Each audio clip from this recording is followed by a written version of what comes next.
Hello viewers, আসসালামু আলাইকুম।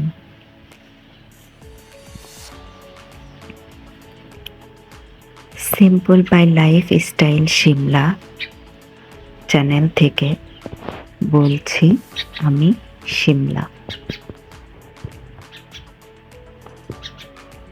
আপনাদের সাথে আমার আরও একটি নতুন ভিডিও নিয়ে হাজির হলাম।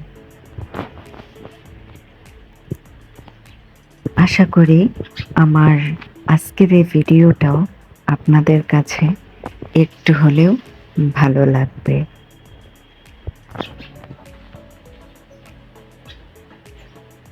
আমি আমার বেডরুমটা গুছিয়ে নিয়েছি, এরপর ক্লিন করে নিয়েছি, অফলাইনে আর সব কিছু করে নিয়েছি, রুম ঝাড়া দেওয়া, অন্যান্য রুমগুলো গোছানো।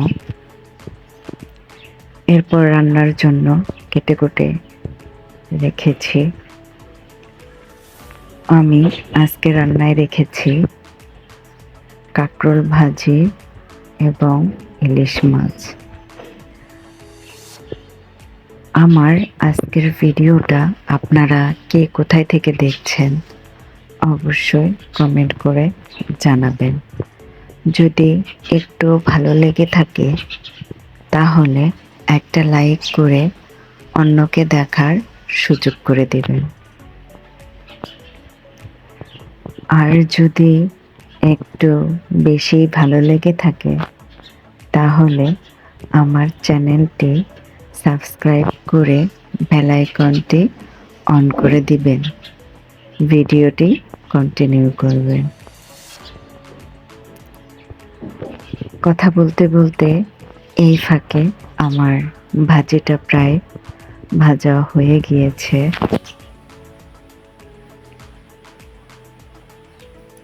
আলু দিয়ে কাঁকরোল ভাজি করে নিচ্ছি। আমার ছোট সংসার, ছোট পরিবার, তেমন বেশি রান্না বান্না লাগে না। আমি আমার মেয়ে, তো দেখা যায় যে বেশি রান্নার প্রয়োজন হয় না, তাই আমি হয়তো আপনাদের সাথে এতটা রান্নাও শেয়ার করতে পারি না। যতটুকু সম্ভব হয় ততটুকুই করে নেই। ভাজিটা হয়ে গিয়েছে, এরপর আমি ইলিশ মাছ রান্না করব। এর জন্য তেল দিয়ে দিলাম, দিয়ে দেব পেঁয়াজ কুচি, মরিচ কুচি, দিয়ে একটু ভেজে নেব।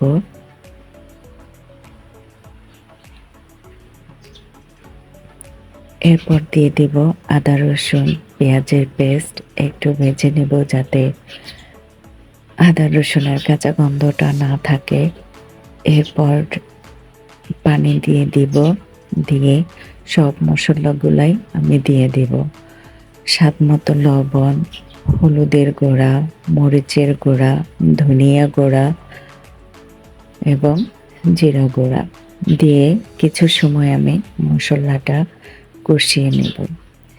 এরপর আগে থেকে পরিষ্কার করে রাখা ইলিশ মাছ দিয়ে দেব, দিয়ে কিছু সময়ের জন্য কষিয়ে নেব। সংসারে ছোট বড় সব কাজই করতে হয়, গুছিয়ে রাখতে হয়। প্রতিদিন গুছালে বা ঝাড়া মোছা করলে দেখা যায় জিনিসপত্রে এতটা ময়লা জমে থাকে না বা নোংরা হয় না। তাই প্রতিদিন গুছাই, তাই আপনাদের সাথে একটু একটু শেয়ার করি। মশলাটা কষানো হয়ে গিয়েছে, এখন আমি মাছগুলা দিয়ে দেব। আজকে আমি ইলিশ মাছটা রান্না করেছি বেগুন এবং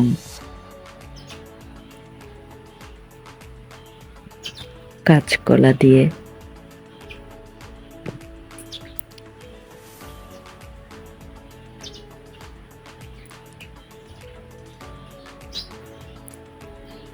এভাবে আমি আজকে দুপুরের রান্নাটা করে নিলাম। কেমন হয়েছে অবশ্যই আপনারা জানাবেন এবং আমার পাশে থাকবেন, আমাকে একটু সাপোর্ট করবেন। ভিডিওর মেক করতে অনেক ভুল ভ্রান্তি হয়ে থাকে, ক্ষমার দৃষ্টিতে দেখবেন সবাই। ভালো থাকবেন সবাই। আজকের মতো এ পর্যন্তই। আল্লাহ হাফেজ। আসসালামু আলাইকুম।